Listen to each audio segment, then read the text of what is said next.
There's a whisper that travels from one star system to the next. It doesn't matter how far you go, how advanced the civilization is, or what language they speak. The message is always the same. Simple, terrifying.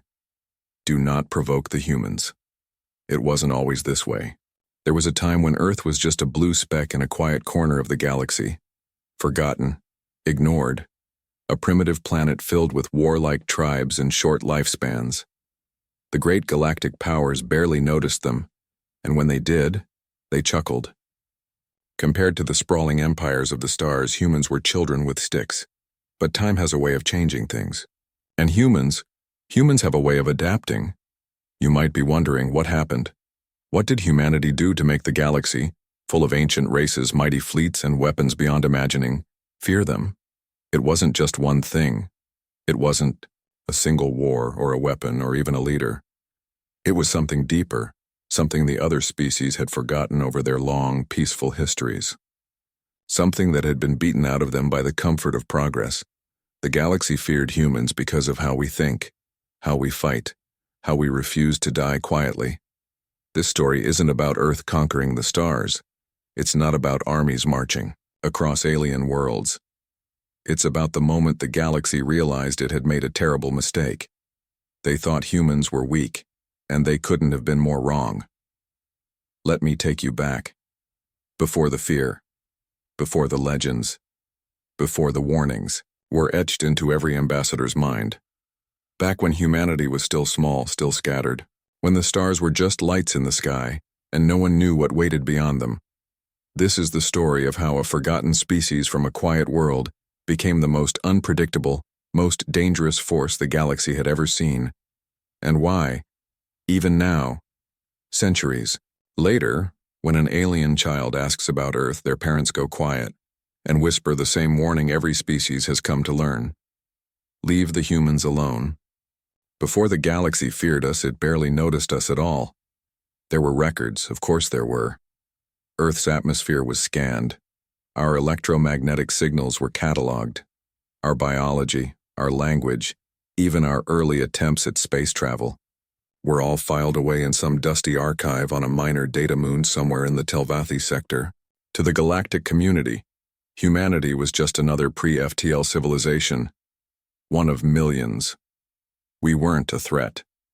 We weren't even interesting, just another species evolving on another wet rock, fumbling its way through industrialization and digital growth.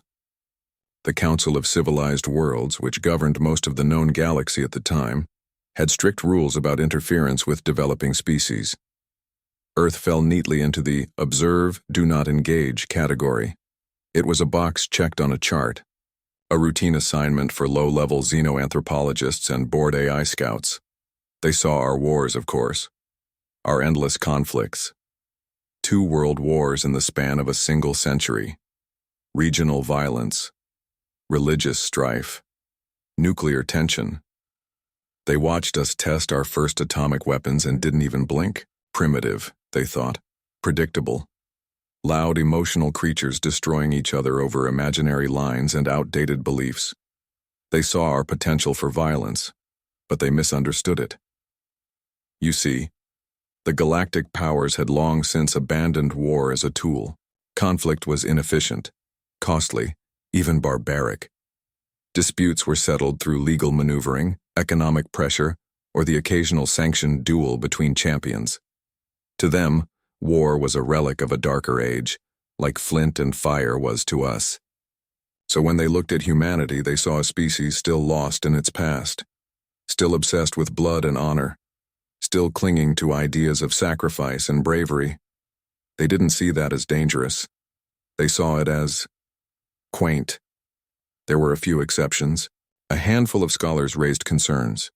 They noted how quickly humanity had developed, how we had gone from horse-drawn carts to moon landings in a blink of galactic time, how our societies, though chaotic, managed to keep advancing despite constant upheaval, how our art, our music, even our humor carried a kind of defiant energy they didn't quite understand. But those voices were dismissed. Humanity was still grounded, still limited to its own solar system. No faster-than-light travel, no serious planetary colonies, No presence in galactic trade, just noise and static, floating in the dark. There were even jokes. One popular holo show at the time, a Telvathi comedy called Primates of Power, featured a recurring gag where humans tried to apply for Galactic Council membership, only to be laughed out of the chamber every time. They'd show up in primitive suits, holding clubs, and declare their intentions to bring honor and justice to the stars, before tripping over their own feet or accidentally setting something on fire. The audience loved it. The idea that these awkward, emotional, underdeveloped beings could one day pose a threat to the mighty civilizations of the stars? Absurd. So Earth remained alone, watching the skies, sending out signals, dreaming of contact, and the galaxy looked away. It would be their first mistake, because while they were ignoring us, we were changing. Humanity was learning, evolving, struggling, yes, but also surviving. Building machines to explore space, sending rovers to distant planets, cracking the secrets of biology, physics, and AI. We were reaching out, one hand extended in curiosity, the other curled into a fist, just in case. And when the stars finally reached back, they had no idea what they were about to find. It started, as many great shifts do, with arrogance. Not human arrogance, but that of the Tharkai Dominion. A proud and ancient war-born species, once feared in the galaxy for their brutality, now reduced to a second-rate power clinging to the edges of relevance. Their empire had shrunk over the centuries, their fleets outdated, their tactics old-fashioned. Still, they remembered the days when their name inspired dread, and they wanted that fear back. So when their long-range scouts intercepted human radio transmissions and began studying Earth, the Tharkai saw an opportunity, a soft target, a way to flex their strength again, to strike at an undeveloped world, seize its resources, and make a show of power without angering any major players. Their plan was simple: invade, occupy, and broadcast the victory across the stars.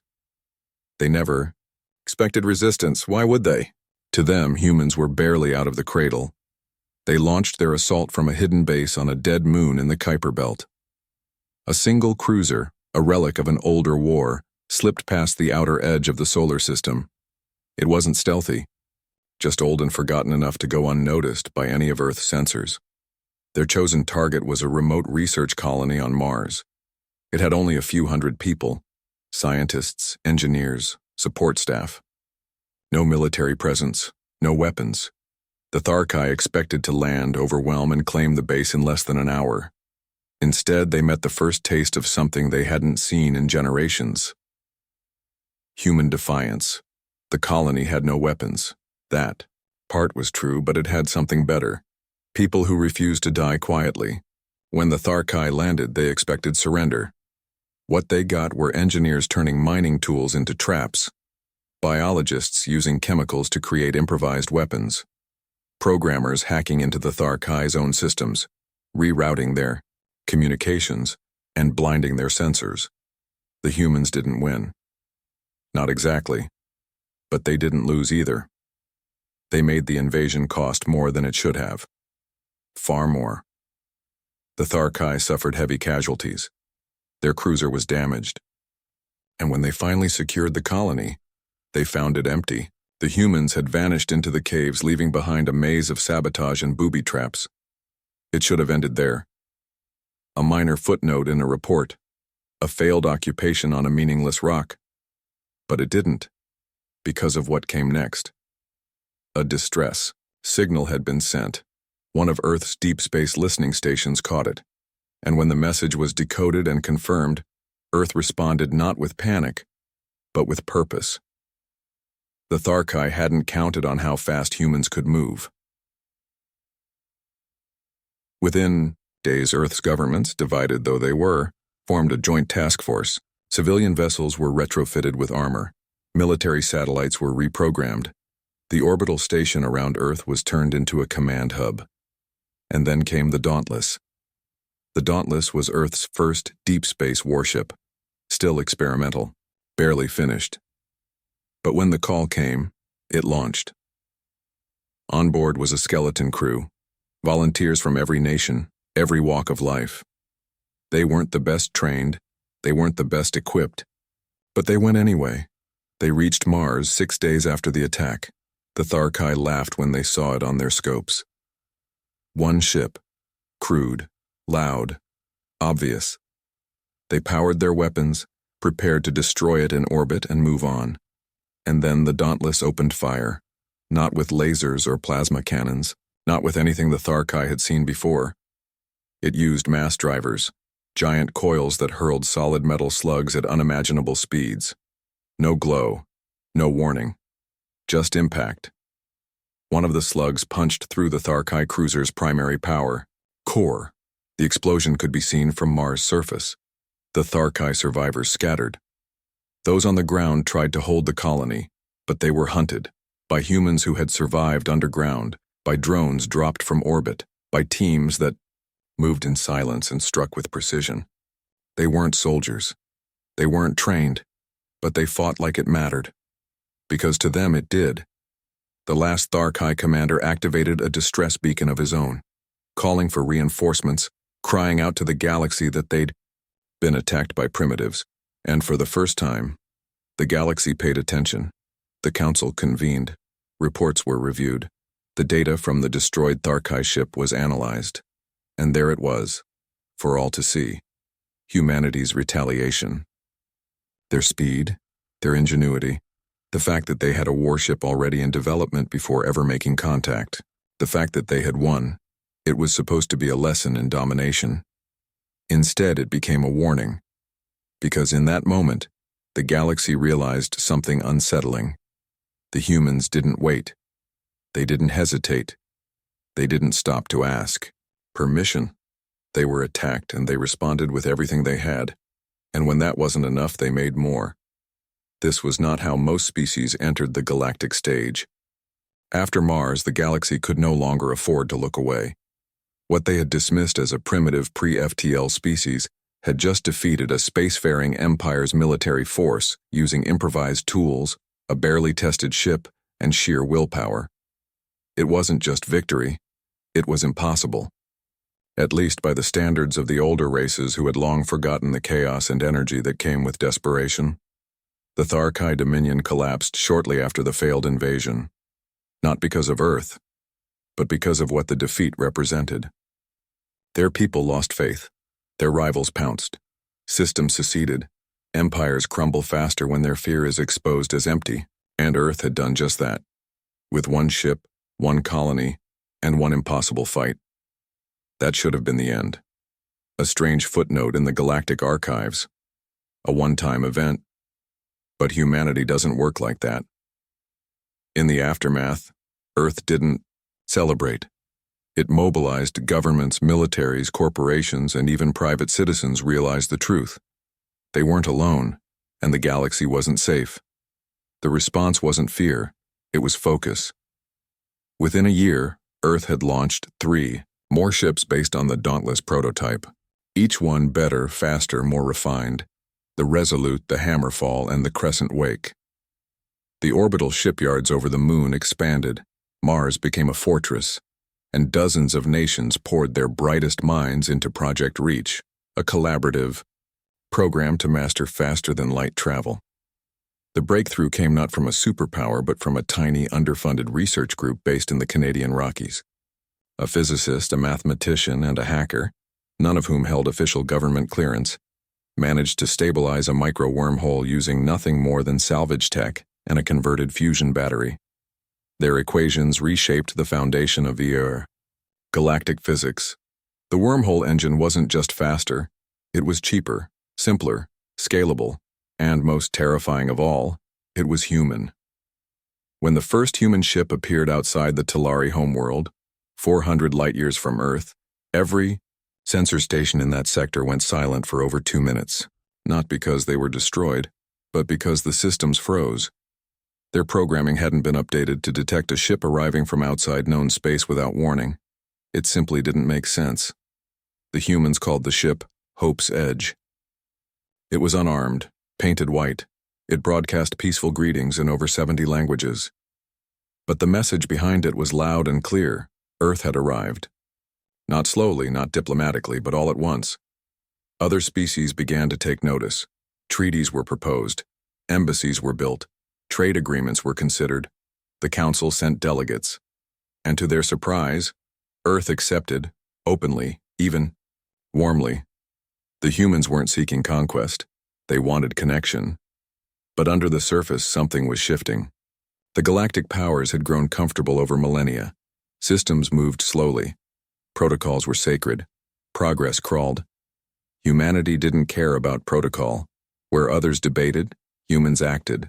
Where others calculated, humans improvised. Their AI systems evolved faster. Their weapons changed weekly. Their ships became sleeker, smaller, more efficient. They didn't just adapt to alien technology. They improved it. In many cases, they made it obsolete. And they shared. That perhaps was the most unnerving part. Humans didn't hoard knowledge. They uploaded it, distributed it, open-sourced it. Species that had struggled for centuries to master quantum communication were suddenly handed the blueprints by human researchers who thought it was too cool not to share. It wasn't charity. It wasn't manipulation. It was just how humans worked. Curious, restless, always building, always asking, what's next? But not everyone was thrilled. The Vocari trade conglomerate saw human expansion as a threat to their monopoly. The Arathel Accord feared cultural destabilization, and remnants of the Tharkai military, now fragmented mercenary bands, whispered about revenge. So came the proxy conflicts, not open war, but sabotage, disinformation, attacks on human ships in unregulated space, pirates armed with advanced weapons, trade disputes that turned violent, and every time humanity was pushed, they pushed back harder, not recklessly, not cruelly, but with precision, with strategy, with fire when needed, and words when possible. They didn't retaliate by wiping out cities or torching planets. They responded by hitting command centers, disabling fleets with EMP pulses, turning pirate AIs against their own masters, diplomatically isolating aggressors. It wasn't brute strength. It was creative warfare. And it left the galaxy stunned. Because humans weren't just fighters, they were thinkers, unpredictable, unrelenting, and deeply united when threatened. The greatest military minds of the Cathari Dominion published a paper titled The Human Variable. In it, they identified the most dangerous trait of the species. They do not respond in patterns. Their actions are not guided by strict codes or traditions. They respond based on instinct, improvisation, and emotion. A human commander faced with defeat will not follow retreat protocols. They will invent a new strategy, or write a new rule, or break the old one. Their greatest weapon is not their technology. It is their chaos. And chaos, once unleashed, cannot be reasoned with. From the shadows of obscurity, Earth had risen, not as a conqueror, but as a wild card. Not as a tyrant, but as a reminder of what the galaxy had once been and what it feared becoming again. A place of risk, of fire, of courage.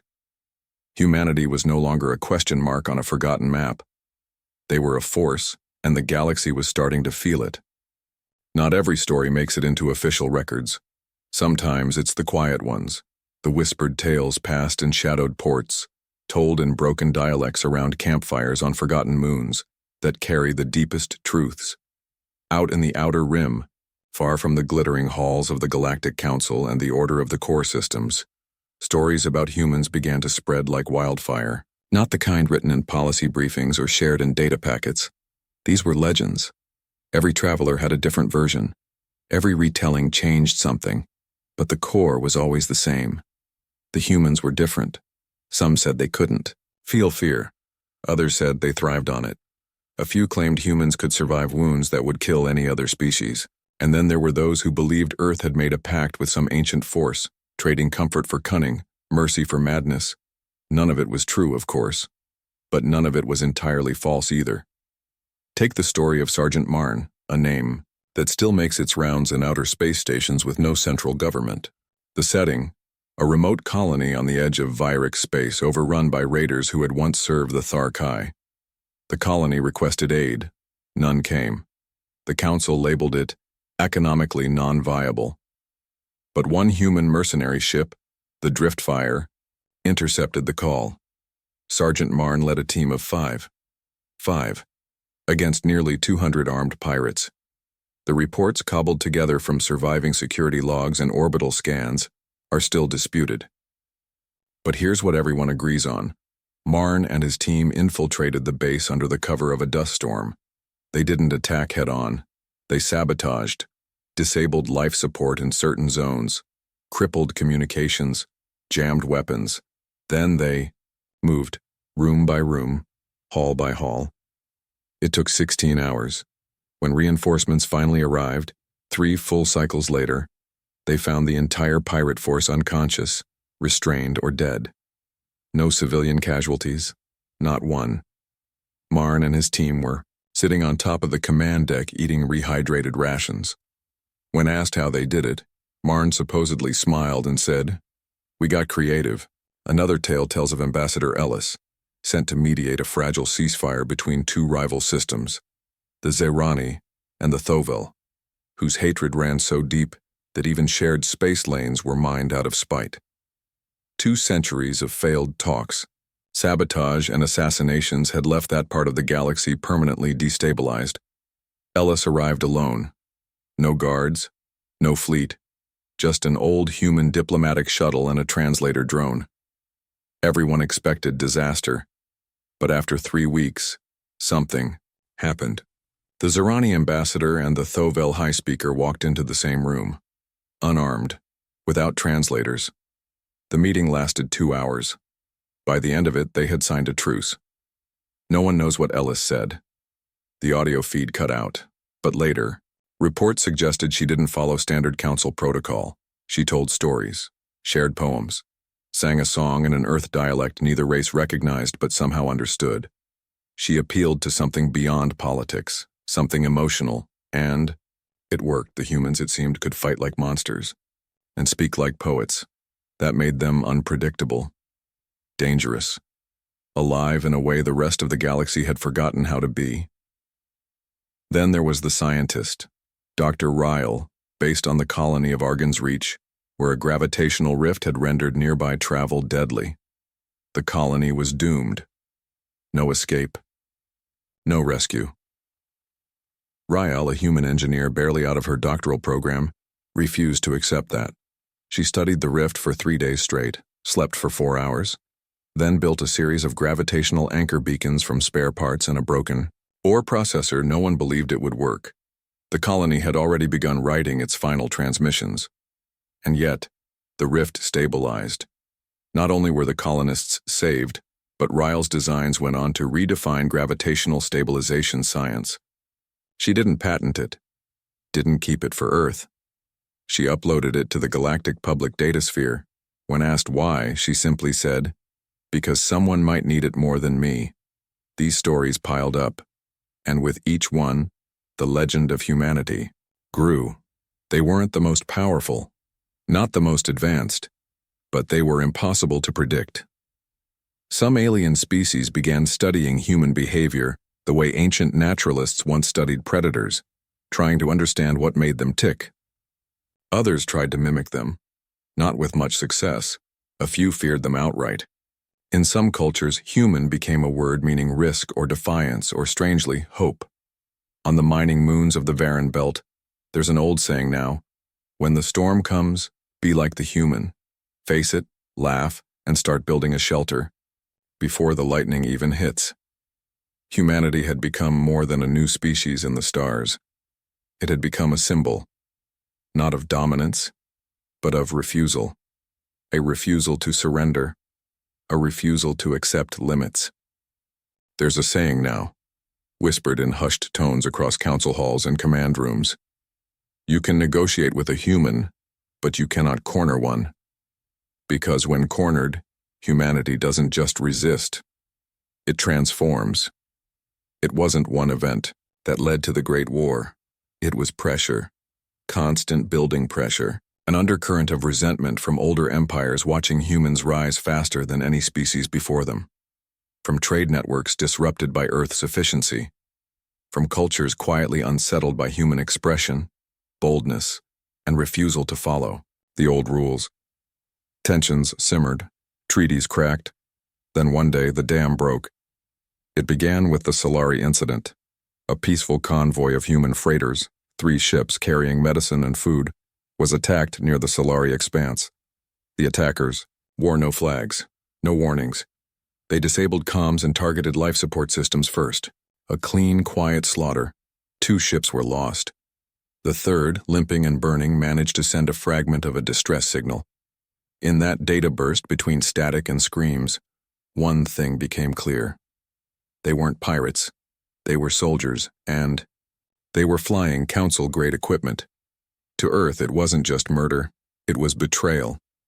The Council denied involvement, launched investigations, claimed rogue factions, but the damage was done.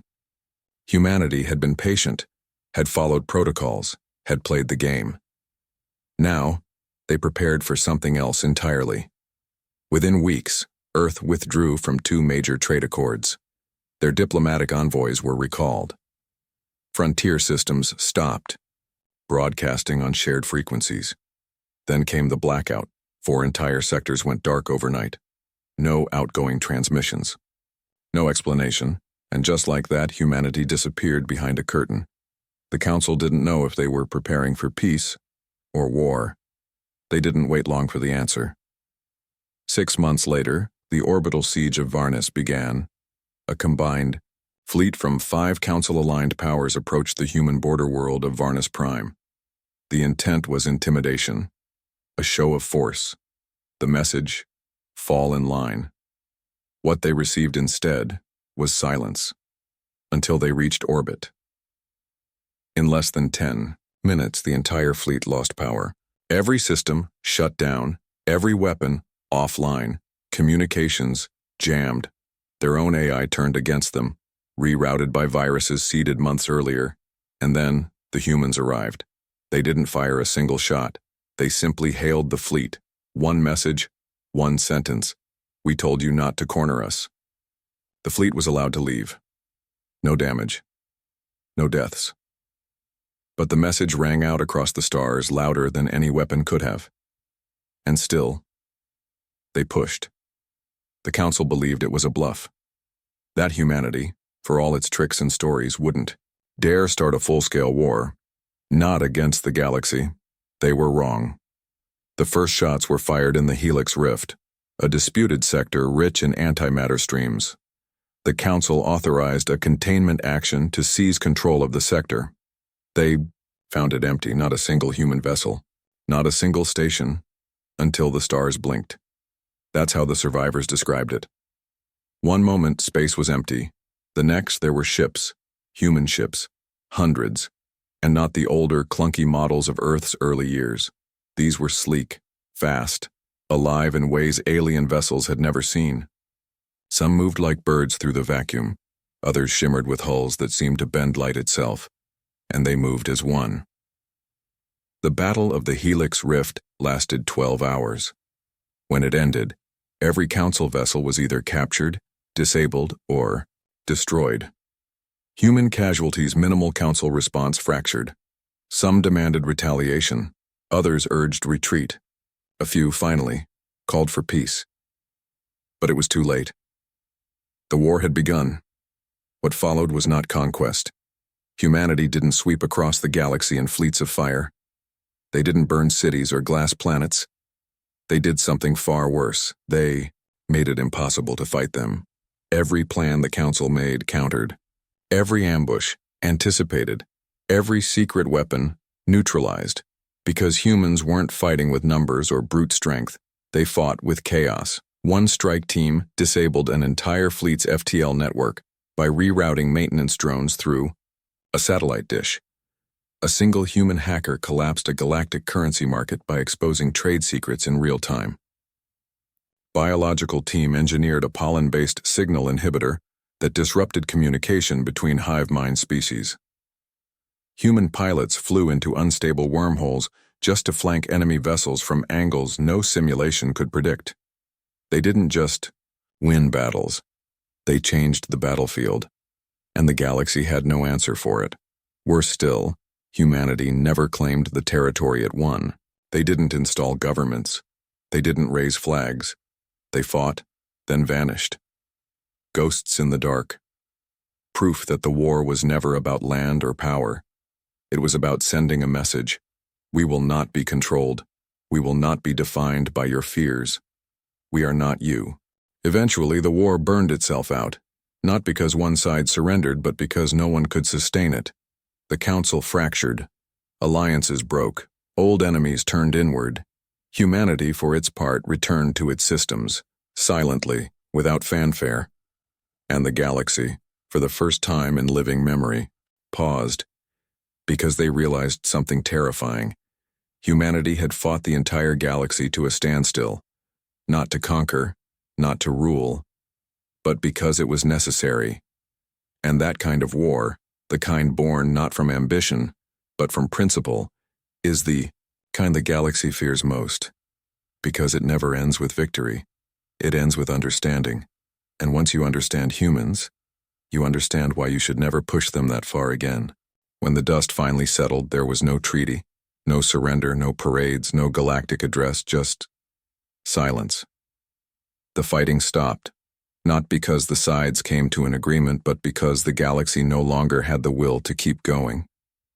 It's said that the first to speak after the war wasn't a council member or a human general, but a child on a farming moon near the neutral zone, who looked up at a clear sky for the first time in months and whispered, "It's over." And somehow everyone knew. The council never formally admitted defeat. They couldn't. Pride, protocol, and power dynamics wouldn't allow it. But they began to change their behavior in small, quiet ways. Human ships were no longer questioned at border checkpoints. Earth was offered a seat at the table, not as a junior member but as an equal. Trade lanes were redrawn to include human colonies. Research packs began circulating with Earth's signature already included. No demands were made, no ultimatums issued. It just happened. That was the human way. They didn't force peace through dominance. They didn't demand reparations. They didn't occupy or oversee the defeated. They simply existed, unchanged, and the galaxy adjusted around them. Some called it influence, others called it fear. But if you asked the humans, they'd just call it moving forward. In the years that followed, Earth's presence in the galactic community stabilized. Where once humans were seen as reckless and volatile, now they were seen as a necessary balance. In times of deadlock, human mediators were invited. In crisis zones, human engineers arrived first, and in dangerous missions, it was always a human who volunteered, not because they were fearless, but because they understood fear and chose to act anyway. Human culture spread not through conquest but through curiosity. Alien students began studying human history, not for its victories, but for its resilience. Art, music, and stories from Earth circulated among species who had long forgotten what passion sounded like. Concepts like courage, sacrifice, humor, even rebellion, began to resonate in places where they had been all but extinct. Species once seen as primitive was now teaching the galaxy how to feel again. But make no mistake, this wasn't a golden age of harmony. Old rivalries remained. Politics didn't vanish. Suspicion lingered. But no one forgot. No one forgot what happened when humans were underestimated. What happened when their backs were to the wall. What happened when they decided something was worth fighting for. The peace that followed wasn't held together by treaties or patrol fleets. It was held together by memory. And that memory wore a human face. The face of a soldier who fought without orders, a scientist who saved a colony with scraps, a diplomat who ended a war with a story, a people who had no reason to win, but refused to lose. They didn't ask for permission to be great. They just were. And now, the galaxy knew it. Centuries have passed since Earth first reached beyond its sky. The wars are studied now, taught in history domes orbiting quiet moons. The council has changed names twice. Borders have shifted. New alliances formed. Old wounds scarred over. Children of species once locked in bitter conflict now play together under twin suns. And still, the fear remains. It's not the fear of invasion. Not anymore. Humanity has never expanded the way others once did. They colonized where invited. They defended what was theirs, and then they stopped, not from weakness but choice. No, the fear that lingers isn't about what humans do. It's about what they are. To many across the stars, humans are still a mystery that can't be solved with logic. They laugh in the face of hopeless odds. They push through pain that would break others. They build things that shouldn't work, then make them better. They tell jokes at funerals. They dance during storms. They grieve loudly and love louder. They aren't perfect, far from it. But when something threatens what they care about, when someone tries to chain them, define them, or tell them who they must be, humans rise. They rise like fire, like storm, winds, like gravity itself. One alien philosopher once wrote, "Humans are the only species that see the edge of the abyss and step forward anyway, just to see what's beyond." That's what the galaxy fears. Not their strength, but their stubbornness, not their weapons, but their will. Not their numbers, but their refusal to quit. Because there's no shield against that kind of spirit. No tactic to counter it. No equation that explains it. It doesn't make sense. And it doesn't have to. Long after the war ended, an old veteran from the Varnus siege was interviewed. He'd fought against the humans, then later alongside them. At the end of the interview, he was asked what he thought of Earth's people now. He looked into the recorder for a long moment. Then he said, quietly, "You don't fear humans because they might kill you. You fear them because if they must, they'll die standing up and make sure the stars remember their name." And that, more than anything, is why the galaxy fears humanity. Not for the battles they won, but for the ones they were willing to fight, even when they had every reason to surrender, even when no one believed they could win, even when they stood alone,